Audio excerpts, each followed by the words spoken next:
In this particular video, we're going to talk about selling mortgages with aged leads. And this is particularly important to those of you who are just tired of prospecting and wasting time on networking and trying to build realtor relationships. And I shouldn't say wasting time. All those things are important and should be a component of what you're doing. But what I want to kind of show you in this video is how you can get yourself out of the business of prospecting and into the business of sales, or at least devoting much more of your time to that sales activity because you have the lead flow and the pipeline of opportunities to really focus on sales.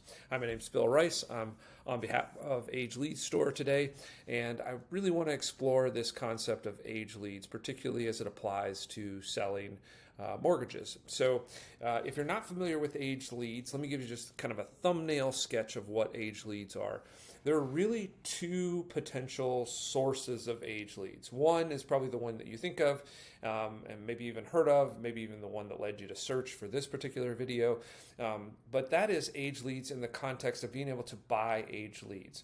A lot of times people are interested in that because the price point, which the price point is super low compared to real-time leads, let's say $1 to $2 for an age lead versus a real-time lead that can be anywhere from $50 to $100. So you can see there's a big disparity in price, and there's some cost efficiency there.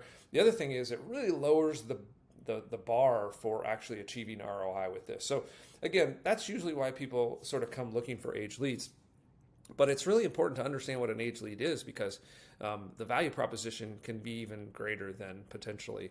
So an age lead is simply a real-time internet lead that for a variety of reasons has aged over time. So again, there could be, depending on where you're actually sourcing your age leads, there could be a variety of reasons that they became an age lead.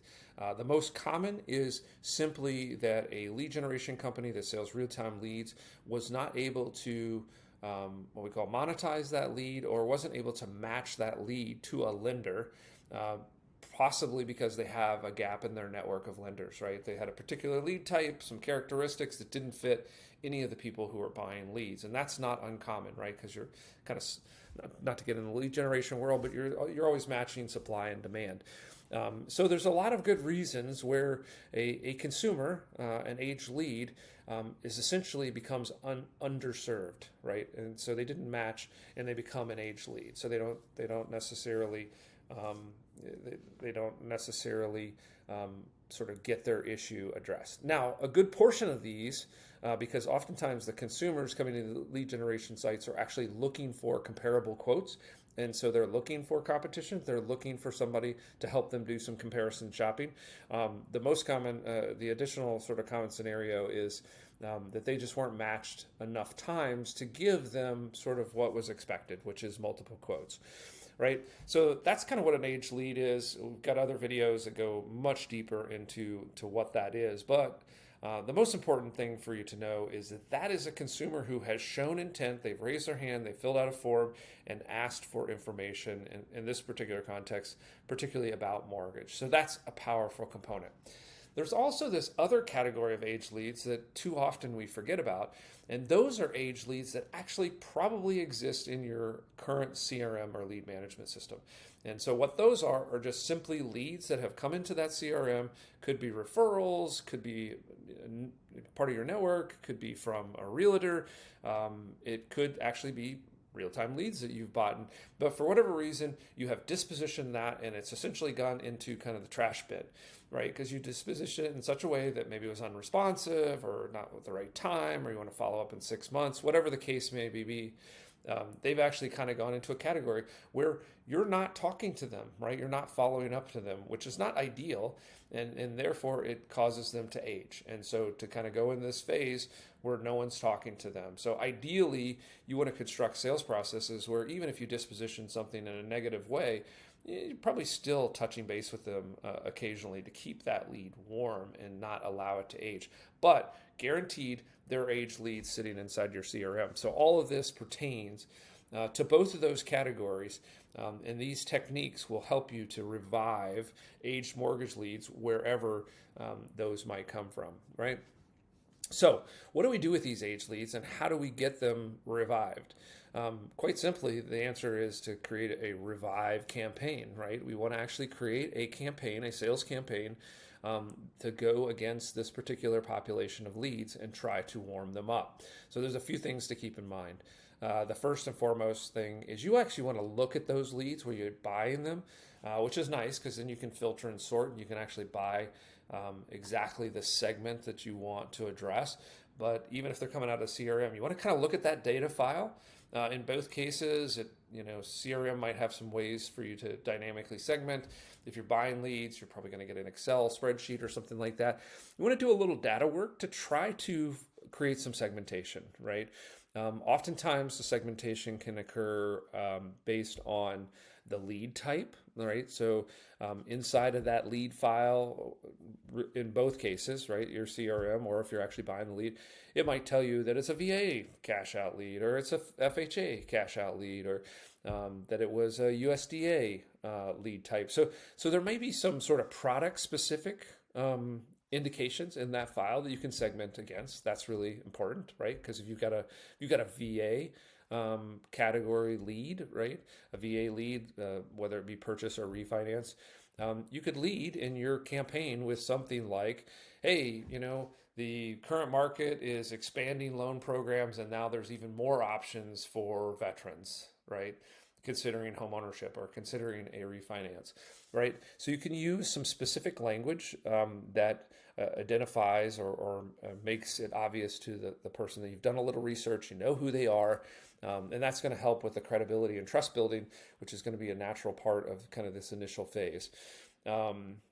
The other thing that really works well with personalization is the date of which the lead was generated, right? So if you're buying age leads, you should definitely be given a time date stamp as to when that lead was actually generated or when that customer filled out that form. So this is really helpful too because it can be part of your script and help to personalize it and also help to trigger that individual's brain as to why you're calling them, right?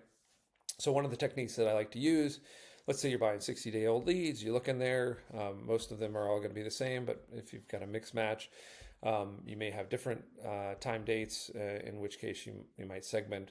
But then when we're writing the script, we're just kind of going out to them in a general way and saying, hey, a couple months ago, you submitted your information on the website asking for some information and some quotes around refinancing or cash out refinancing or some options to pay off your debt.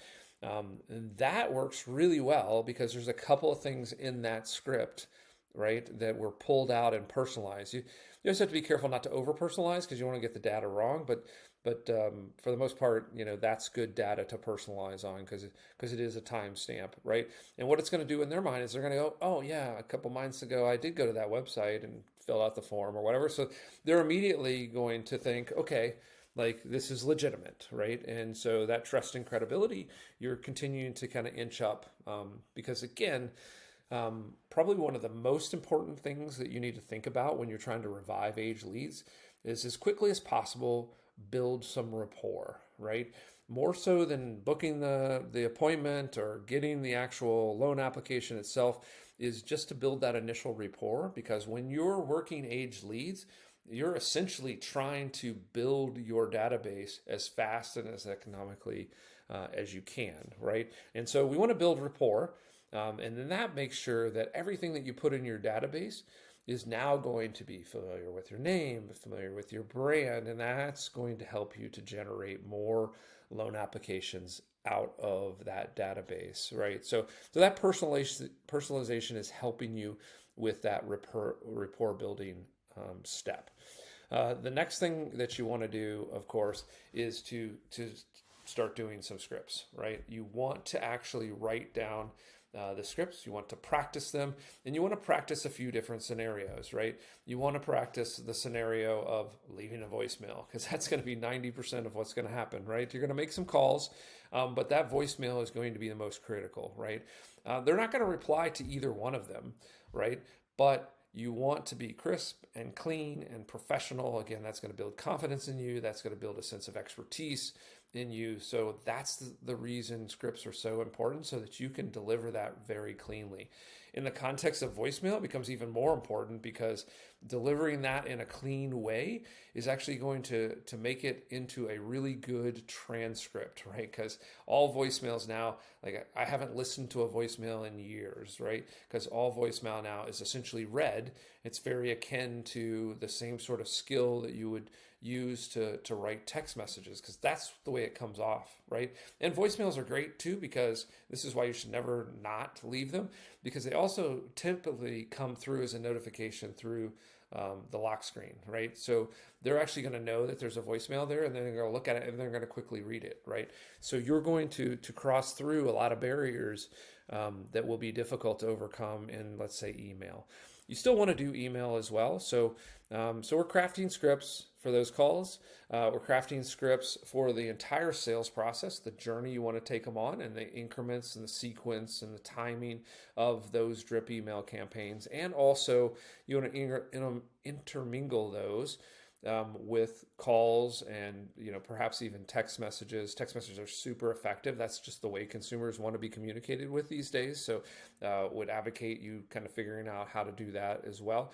You want to craft that whole journey, and then you want to set up the automation, because ideally you want a lot of these things to be automated so that you can focus all of your attention on the actual sales part, right? So once you get a response, once you get a reply, you're going to take them off into a custom journey and get that appointment set up and get that app taken, right? So that becomes very important, is just to be able to script out that sales process, that automation, and that workflow, so that you maximize your follow-ups, because it's going to be critical, even more critical. I mean, for a real-time or any sort of consumer direct or internet lead, follow-up is going to be key, and you want to have that follow-up as automated as possible so that you can be consistent with it, because you will certainly drop off far before you need to if you don't automate it.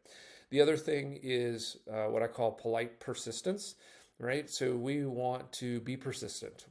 That's why I say we need to map out that journey, because we want to be persistent, but we want to do that sort of in a respectful way, right? So particularly with age leads, one of the things I always talk about with age leads is you could take away some of the anxiety of closing every single deal, because you're going to move your mindset from a mindset of scarcity, where leads are not readily available and every single one has to close or you're not going to make your number, to a mindset of abundance, right? Where leads are plentiful, right? You have lots of opportunity to close deals. And so you're going to use those leads and that process in a more patient way, right? So we want to be persistent. We want to do very good follow-up, but we don't have to be aggressive. We don't have to make multiple calls in the day. We can make a simple outreach, try to make our first appeal, follow that up 2 or 3 days later, again, in sort of a polite persistence. A couple to 3 days later, we're going to follow up with them just to see if there's still an interest, right? Third follow-up, I like to make this kind of our breakup. And I do it pretty quickly, right? I tell them, I often talk about this as taking away the deal, which is super powerful. And so what I'm trying to do there is say, hey, I haven't heard from you. And so maybe this isn't the perfect time, or it's not a priority right now, but I would love to be able to have this discussion for you when the timing's right. I'll always be here. Here's all my contact information. That particular email or communication or text message or voicemail, probably all three, something related to that, is usually the highest reply rate, right? Because again, you've been persistent. They respect that. They probably have some need to have that expert kind of in their back pocket, and maybe it's now. And so a lot of times when you pull that away and you say, hey, I'm gonna stop bothering you for a second, they'll actually pull back and say, no, I do want to have that discussion. Maybe I was anxious about it. Maybe I wasn't. Maybe I was just distracted. But I don't want to lose kind of contact with you, right? So a lot of times they'll outreach and say, yeah, let's schedule an appointment, or hey, it's not right now, but could you contact me in a couple months? Those sorts of things. So you get that reply. What that, again, is kind of sealing up that rapport and making you their mortgage person, right? And then from there, again, let's not make the same mistake that we made that caused maybe some of those leads in your CRM to become aged in the first place, we don't just drop them, even if they're unresponsive. We don't want to just throw them away. What we want to do is we just want to slow down the cadence, right? So instead of following up with them every few days, we're now going to follow up with them maybe every month, every couple months, once a quarter. We sort of start to slow that cadence down, but we're always going to be talking to them. We're always going to be running these mini revive campaigns on them, so that whole database is being worked in an automated way while we're actually doing our normal sales calls. The other thing that's really important here, and sometimes it's just an opportunity to sort of blast your whole database, is to look for opportunities to create some urgency. So one of the beautiful things about the mortgage market is every day rates are moving up, down, doesn't matter, because both create urgency, right? If rates are going up, there's an urgency. Crap, I need to do that refinance now, or it's going to get worse. Or I need to purchase that house now, or it's going to get worse. If they're going down, they're going to go, oh, refinance. Yeah, I want to do that because it's going to maybe give me a better deal. Or purchase, I want to go. So it doesn't matter which way the rates are going. Sometimes there's also news, right? There may be some economic news. There may be something that's just hitting kind of CNN or CNBC. Leverage these moments to create urgency, right? Hey, such and such is going on. You may have heard about it. Love to talk to you about it. Let's schedule a time, right? Or this thing is happening in the mortgage market. It can even be things that are kind of like edge of kind of adjacent to what we're talking about. It's like, oh, you might have heard about the SVP, the Silicon Valley Bank failure. Like, we should talk about that, right? Because that's creating some ripples and that's creating some opportunity. Rates are going down or whatever. So you can find these little edge cases that potentially they've heard about. And as soon as you mention it, they're like, oh, that's going to impact my mortgage rate. So again, it can create some urgency around creating that conversation and creating some timing opportunity to just kind of get something out to them, have an opportunity or a reason to contact them and talk to them. So here's some different ways that you can leverage age leads to sell mortgages, to get those loan applications, and to create more opportunities. The most important part is it gives you a ton of affordable at-bats, creating this sense of abundance in your lead supply and giving you the opportunity to hone and improve your sales techniques, and then ultimately make more loan applications and loans, right? So again, enjoy having you here.